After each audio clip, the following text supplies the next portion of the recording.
Saya menyampaikan ke publik ya, bertanya, ada yang tahu nggak apa pemicu awal sehingga Roy Suryo CS menyebarkan info bahwa ijazah Jokowi palsu, walaupun mereka sama sekali tidak punya bukti. Karena nggak ada angin, nggak ada hujan, tiba-tiba info itu disebar. Gue tanya, jadi gue tanya sama orang-orang itu, ya, orang-orang yang mendukung Roy Suryo, ternyata nggak ada yang tahu apa pemicu awal hingga Roy Suryo dan kawan-kawan menyebarkan info bahwa ijazah Jokowi palsu. Makanya saya tanyakan lagi, di sini ada yang tahu tidak? Dan ternyata ya, apa yang saya tanyakan ini itu tidak ada yang bisa menjawabnya, sama sekali nggak ada. Ya, kalau soal tudingan-tudingan banyak sekali ya. Nah, ini membuktikan bahwa mereka yang mempercayai Roy Suryo dan kawan-kawan itu sama sekali tidak mengetahui bahwa Roy Suryo dan kawan-kawan apa dasarnya, apa alasan utama sehingga menyebarkan informasi bahwa Jokowi ijazahnya palsu. Nah, kali ini saya mau menanggapi beberapa tanggapan ya dari teman-teman di media sosial ketika saya tanyakan hal ini. Oke, kita lanjut. Dari Ronald Kasali. Kata Ronald, itu kan dari postingan awal Dian Sandi PSI yang upload ijazah Jokowi yang katanya asli. Padahal sebelumnya sudah ada polemik di masyarakat dari Bambang Tri dan Suginur yang akhirnya dipenjara karena bilang ijazah Jokowi palsu. Ronald Kasali ya. Jadi, sesuai dengan pertanyaan saya, jelas bahwa apa yang Anda sampaikan itu tidak terjawab ya. Tapi saya akan tanggapi apa tanggapan Anda. Kalau benar ya, postingan awal itu dari Dian Sandi PSI, maka yang harus dilakukan oleh Roy Suryo dan kawan-kawan adalah melaporkan dugaan ijazah palsu Pak Jokowi ya ke pihak kepolisian. Tapi yang terjadi adalah Roy Suryo dan kawan-kawan malah melaporkan ke media, malah mempublikasikan ke masyarakat, bukan menggunakan proses hukum yang diatur di dalam aturan hukum di negara ini atau aturan yang berlaku di negara ini. Makanya ya, dari awal saya katakan ini bukan kasus dugaan ijazah palsu, tapi kasus pencemaran nama baik dan fitnah, karena Roy Suryo dan kawan-kawan tidak menggunakan mekanisme hukum. Kalau memang mereka anggap ada dugaan ijazah Jokowi palsu, maka mereka harus melaporkan ke pihak kepolisian. Nah, pertanyaan itulah yang sering saya tanyakan, kenapa ya Roy Suryo dan kawan-kawan sudah memvonis ya, bahkan menyebarkan ijazah Jokowi asli, padahal mereka belum ya, sama sekali belum mengetahui dan mereka sama sekali tidak memiliki data. Jadi kalau Anda mengatakan awalnya dari orang PSI, nah itu sudah makin membuktikan bahwa sebenarnya Roy Suryo dan kawan-kawan sama sekali tidak punya data. Kalau punya data, maka mereka tidak mungkin menggunakan data dari orang lain. Ya, mereka harusnya memiliki data sendiri, data yang mereka yakini itu benar, dan ketika mereka yakin itu benar, ya mereka melaporkan ke pihak kepolisian. Ya, bukan malah melaporkan ke media, menyebarluaskan ke masyarakat, padahal mereka bukanlah pihak yang diberi kewenangan untuk menentukan keaslian dari sebuah ijazah, ya. Dan dengan apa yang Anda katakan itu makin menguatkan bahwa Roy Suryo dan kawan-kawan sama sekali tidak memiliki data atas apa yang mereka sampaikan. Dari WIS ID 999, kata WIS ID, pertanyaannya justru kenapa Bambang Tri dan Gus Nur ditahan padahal ijazah Jokowi belum terbukti keasliannya. Ini jelas ya, apa yang Anda sampaikan ini Anda termakan propaganda oleh para tokoh-tokoh yang ingin membuat orang-orang yang ya kurang punya kemampuan untuk menyebarkan hal bodoh seperti yang Anda sampaikan ini. Jadi begini, kalau Anda paham, Anda pintar, maka Anda harus lihat di kasus Bambang Tri itu mereka sama sekali tidak memiliki bukti apapun. Sama seperti yang terjadi dengan Roy Suryo dan kawan-kawan. Mereka itu di kasus itu ketika mereka melaporkan, akhirnya mereka mencabut laporannya. Kenapa mereka mencabut?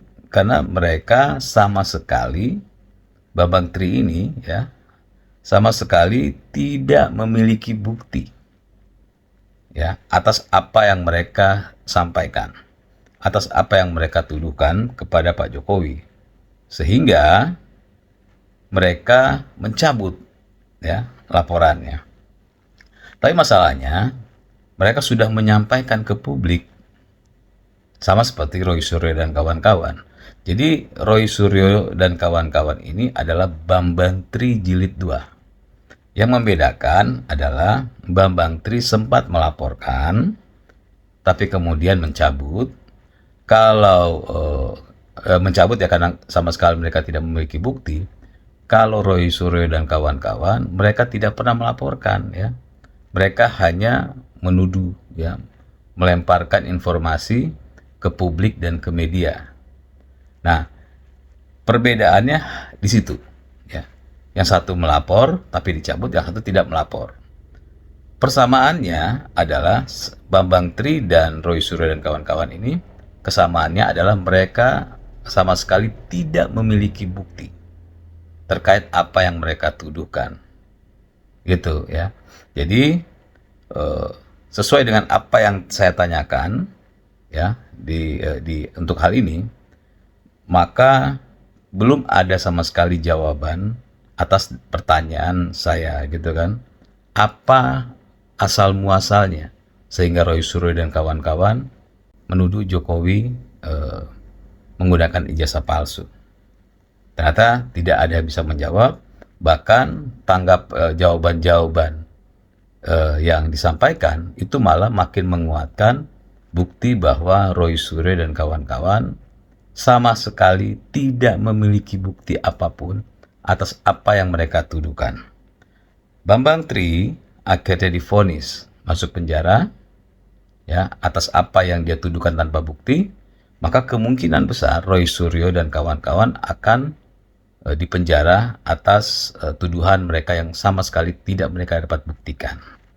Dari Alexander Sakti, kalau Pak Jokowi memang sayang dengan pendukungnya, urusan ijazah ini harusnya segera dikelarin.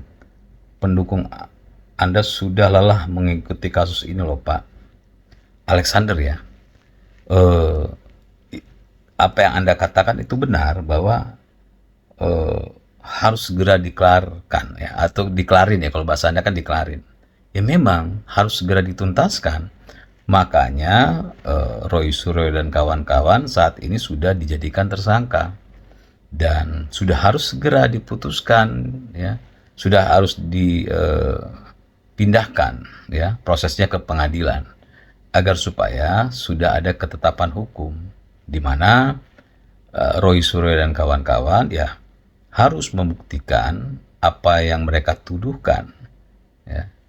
Jadi setuju dengan Alexander, cuma kalau mengatakan lelah ya sebenarnya kalau saya ya salah satu orang yang bukan mendukung secara personal Pak Jokowi, tapi mendukung Pak Jokowi atas kasus ini, eh, saya mengatakan saya salah satu orang yang tidak lelah, ya karena itu bagian dari perjalanan sebuah bangsa, di mana saya adalah salah satu anak bangsa yang punya kewajiban untuk terus memberikan pendidikan politik, untuk terus memberikan edukasi, terus memberikan logika dan akal sehat agar supaya masyarakat ya tidak mudah terprovokasi dengan tuduhan-tuduhan yang dilakukan secara masif ya, tanpa ada bukti apapun. Jadi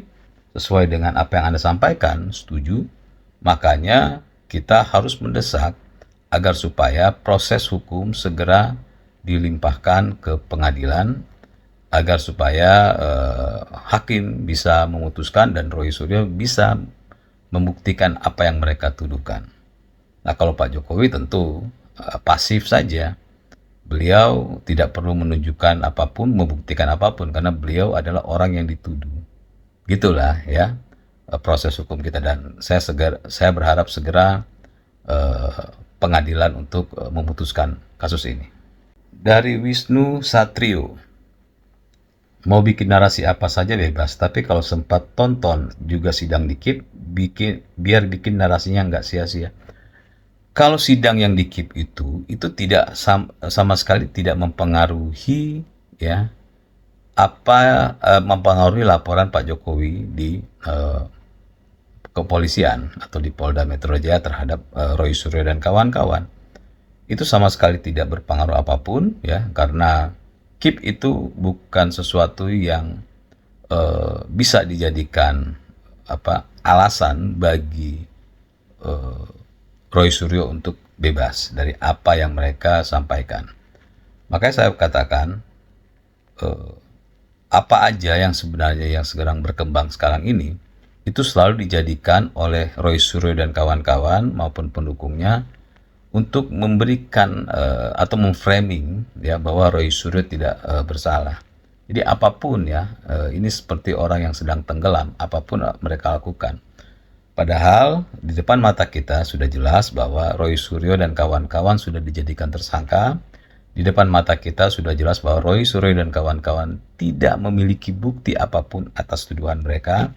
Dan nanti dalam persidangan akan dikuatkan lagi, akan diminta lagi oleh hakim mana bukti atas tuduhan dari Roy Suryo dan kawan-kawan. Kalau mereka tidak bisa membuktikan, maka Roy Suryo dan kawan-kawan tentu akan berakhir seperti Bambang Tri ya, akan berakhir divonis bersalah dan dipenjara atas apa yang mereka sampaikan. Jadi kita tidak perlu melihat hal-hal yang lain, kita fokuskan saja bahwa proses hukum ini sudah sampai pada proses pengadilan, dan ya silakan Roy Suryo dan kawan-kawan maupun pengacaranya untuk membuktikan atas tuduhan mereka. Dari Andiras 417, saya juga kagak tahu kenapa sulit amat nunjukin ijazah. Kalau gue sih ya dengan PD-nya suruh teliti aja no ijazah gue sampai puas. Andira sebenarnya kalaupun ya Pak Jokowi menunjukkan ijazahnya ke publik, jelas tidak akan ada kekuatan hukum apapun, karena publik itu bukan pihak yang punya kewenangan hukum di negara ini untuk membuktikan itu asli atau tidak ya. Yang bisa membuktikan ya adalah pihak yang menerbitkan, yaitu UGM. Yang bisa membuktikan adalah KPU, pihak yang memeriksa ya secara secara detail apakah ijazah seorang calon itu benar atau tidak. Dan ada dari Puslap 4 ya, pihak kepolisian. Itu pihak-pihak yang punya kewenangan secara hukum. Jadi tidak perlu gitu kan, ketika menunjukkan ke publik, lalu siapa yang bisa menyatakan secara sah bahwa itu asli atau palsu? Nggak ada ya. Termasuk Roy Suryo dan kawan-kawan pun tidak punya kewenangan apapun di negara ini.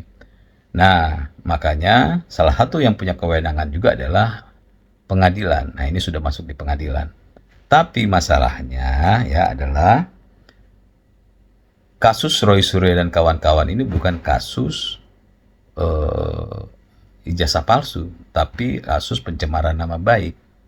Jadi tidak akan ada yang namanya ijazah Pak Jokowi untuk diperlihatkan di pengadilan, ya seharusnya, karena kasusnya bukan kasus ijazah palsu, tapi kasus apa? Kasus pencemaran nama baik. Nah, kalau Bambang Tri ya yang kemarin itu bisa dikatakan kasus dugaan ijazah palsu. Mereka melaporkan, tapi ketika dimintai bukti mereka tidak punya, sehingga mereka mencabutnya. Sama seperti Roy Suryo dan kawan-kawan sampai detik ini tidak punya. Nah, kalau urusan menunjukkan bisa selesai, enggak juga.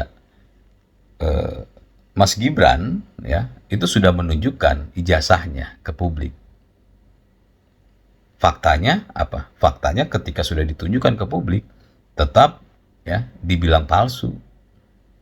Jadi bukan ya penyelesaian ketika memperlihatkan ijazah ke publik, itu bukan penyelesaian, malah menambah masalah, karena itu sangat disukai oleh orang-orang yang ingin membuat kekacauan di negara ini. Semakin ditunjukkan, semakin menjadi bahan untuk mereka olah menjadi sebuah sumber keributan. Asrul Sani ya, Hakim MK Pak Asrul Sani kemarin dituduh. Beliau juga sudah menyampaikan ke publik ijazahnya. Apa yang terjadi? Selesai? Nggak selesai. Tetap demo minta Asrul Sani dicopot dari Hakim MK. Jadi dua nama ini, ada Mas Gibran dan Pak Asrul Sani, ketika mereka menunjukkan ijazah ke publik, berhenti nggak? Enggak. Bahkan kalau Gibran masih tetap dikatakan dituduh ijazahnya palsu.